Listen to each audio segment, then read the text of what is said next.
Dalam pasca kemerdekaan kini, banyak perkara yang telah dimajukan dan antaranya adalah teknologi.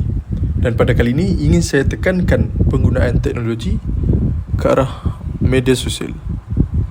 Banyak kebaikan yang kita boleh dapat antara media sosial. Media sosial adalah salah satu platform yang digunakan untuk menghubungkan antara kita dengan orang lain tak kira waktu dan jarak. Penggunaan tidak dapat disangkal penggunaan media sosial amat mendatangkan banyak kebaikan. Namun, ada sesetengah yang menggunakan media sosial ke arah keburukan. Dan antara kesannya adalah menyebabkan kesihatan mental seseorang itu. Antara kesan penyalahgunaan media sosial adalah bully cyber. Sedar tak sedar, bully cyber banyak mendatangkan keburukan kepada remaja masa kini. Pandanglah sekitar anda, lihatlah kadang akibat daripada bully cyber itu menyebabkan seseorang itu mengalami depresi, kemurungan dan juga hilang kepercayaan kepada diri akibat fitnah, akibat cacian dan juga direndahkan oleh orang-orang di media sosial. Dan malah yang lebih teruk, kadang menyebabkan seseorang itu berasa hidup mereka tidak berguna dan akhirnya mereka memilih untuk membunuh diri kerana mereka tidak tahu untuk berbuat apa. Terlalu banyak perkara yang negatif yang dilemparkan terhadap mereka di media sosial. Dan akhirnya itulah jalan yang mampu mereka fikirkan. Nampak betapa teruknya kesan penyalahgunaan media sosial. Pada masa ini, terdapat segelintir masyarakat yang menjadikan media sosial sebagai platform untuk menyebarkan berita dan maklumat palsu yang boleh mendatangkan kesan negatif kepada individu, keluarga, komuniti setempat, masyarakat dan negara. Seterusnya, apa itu berita palsu? Berita palsu adalah satu bentuk ancaman dari pelbagai aspek termasuk sosial, politik, ekonomi, perhubungan kaum serta agama. Tidak semua berita yang dibaca itu adalah fakta sebenar, terutamanya berita yang ditularkan dalam media sosial. Setiap berita atau maklumat yang diterbitkan atau dikongsi terutamanya menerusi media sosial perlu dipastikan kesahihannya terlebih dahulu. Dengan menggunakan media elektronik, setiap berita palsu akan tersebar dan ditularkan dengan pantas. Antara faktor-faktor tersebarnya berita palsu adalah kemudahan dalam menyebarkan maklumat, ketidakpedulian dan ketidaktahuan pengguna, dan berita palsu tidak mempunyai apa-apa tindakan undang-undang. Seterusnya, cara untuk mengelak dan membendung penyebaran daripada berita palsu. Yang pertama, menyokong golongan muda iaitu remaja lebih celik dalam bidang IT. Yang kedua, jangan berkongsi berita yang tidak pasti kewujudannya. Dan yang ketiga, delete posting berita palsu dan ambil tanggungjawab bersama. Kesimpulannya, marilah kita menjadi warga negara internet yang bijak. Berita palsu mungkin ada di luar sana, tetapi dengan keprihatinan kita bersama, kita boleh menjadi penjaga kebenaran. Pada masa yang sama, orang ramai digesa untuk sentiasa berhemah dalam menggunakan media sosial demi perlindungan mereka sendiri. Terima kasih. Hari ini saya akan membincangkan tentang kehadiran pornografi di media sosial membawa risiko dan keburukan seperti akses mudah. Pengguna termasuk remaja mudah mendapatkan akses kepada konten pornografi yang mungkin tidak sesuai untuk umur mereka. Kedua, pengaruh negatif. Menonton pornografi boleh memberi pengaruh negatif terhadap persepsi seksual dan hubungan interpersonal, terutamanya pada remaja yang masih dalam perkembangan. Seterusnya, kesan media sosial yang mengandungi pornografi boleh melibatkan beberapa aspek termasuk kesihatan mental. Paparan berterusan kepada konten pornografi mungkin menyumbang kepada masalah kesihatan mental seperti kemurungan, ketidakselesaan dengan tubuh sendiri. Kedua, hubungan interpersonal. Penggunaan pornografi secara berlebihan boleh mempengaruhi hubungan interpersonal dan keintiman, menyebabkan perbandingan yang tidak realistik dan tidak kepuasan dalam hubungan.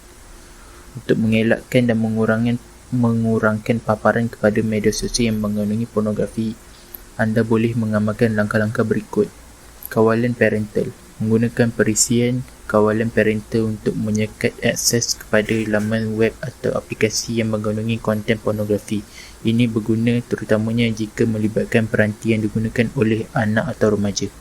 Pengaturan cara masa.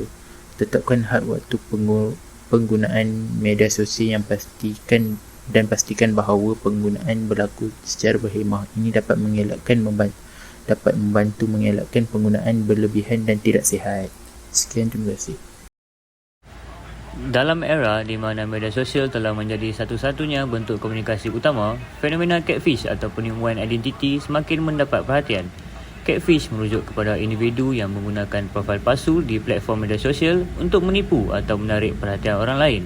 Sebagai isu yang semakin merebak, catfish menyentuh pelbagai aspek kehidupan maya, membentuk realiti tersembunyi dan seringkali merugikan para pengguna yang lain. Keunikan utama catfish ialah kemampuannya untuk menyembunyikan identiti sebenar mereka di belakang jaringan maya dengan mencipta cerita-cerita palsu, menggunakan gambar-gambar palsu atau malah mencuri identiti orang lain. Catfish mampu membina persona yang menarik dan seringkali memancing kepercayaan orang lain. Apakah motif mereka?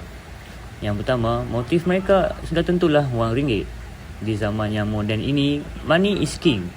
Oleh itu, mereka sedaya upaya membuat akaun palsu dan sebagainya dengan motif untuk memperdayakan seseorang untuk memperoleh wang ringgit. Namun begitu, selalunya penipuan mereka ke arah memanipulasi hubungan percintaan. Mereka terlibat dalam kuasa memanipulasikan kasih sayang seseorang. Hal ini boleh terjadi disebabkan oleh kebosanan atau sekadar mencari hiburan dalam mempermainkan emosi seseorang. Kes seperti ini selalunya bermula dengan wanita kerana mereka terdesak untuk mencari cinta. Sebagai contoh, penipu akan berpura-pura jatuh cinta terhadap mangsa dan mula bertanyakan banyak maklumat daripada mangsa tanpa disedari. Dengan itu, selepas mangsa terjatuh cinta, dengan mudah mereka akan tunduk kepada apa yang diminta, termasuk duit, kerana tidak menyangka mereka sedang ditipu. Oleh itu, untuk penutup kata, mereka yang berbaik hati, pemalu atau pendiam menjadi mangsa penipuan yang baik, tetapi mereka boleh belajar cara mengelak perangkap. Dalam era moden kita, kemajuan pesat teknologi maklumat telah menghasilkan transformasi yang mendalam dalam komunikasi manusia. Tidak lagi terhad semata-mata kepada interaksi bersemuka. Kemunculan komunikasi maya telah meluaskan alam teknologi maklumat dan komunikasi. Walau bagaimanapun, terdapat pelbagai penggunaan variasi bahasa yang sangat ketara dalam media sosial oleh masyarakat. Antara jenis-jenis penyalahgunaan bahasa Melayu di media sosial ialah bahasa rojak. Malaysia merupakan negara yang terdiri daripada pelbagai kaum, agama dan bahasa. Penggunaan bahasa yang bercampur akibat pencantuman bahasa dari setiap kaum-kaum di Malaysia melahirkan yang dipanggil bahasa rojak. Selain itu, terdapat bahasa sistem pesanan ringkas iaitu SMS. SMS merupakan singkatan bagi istilah dalam bahasa Inggeris iaitu Short Messaging System atau dalam bahasa Melayunya sistem pesanan ringkas. Bahasa ini kerap digunakan oleh semua lapis umum masyarakat, baik yang muda ataupun tua. Di samping itu, terdapat bahasa Selangar. Bahasa Selangar juga dikenali sebagai bahasa remaja atau bahasa mahasiswa universiti yang hanya difahami oleh mereka ketika berkomunikasi. Perkembangan bahasa ini dikatakan mencemarkan kebakuan bahasa Melayu standard. Kata Profesor Datuk Dr. Teo Kok Siong, iaitu Fellow Utama bersama Institut Kajian Etnik Kebangsaan kita, dia berkata bahawa bahasa Melayu perlu digunakan dengan baik dan betul, tidak kira untuk perkara formal atau tidak. Kesan penyalahgunaan bahasa Melayu di media sosial ialah ia dapat menjejaskan kemurnian bahasa Melayu. Sesuatu bahasa itu akan menjadi rosak apabila bahasa tersebut disalahgunakan. Yang kedua, kekeliruan bahasa kepada generasi akan datang.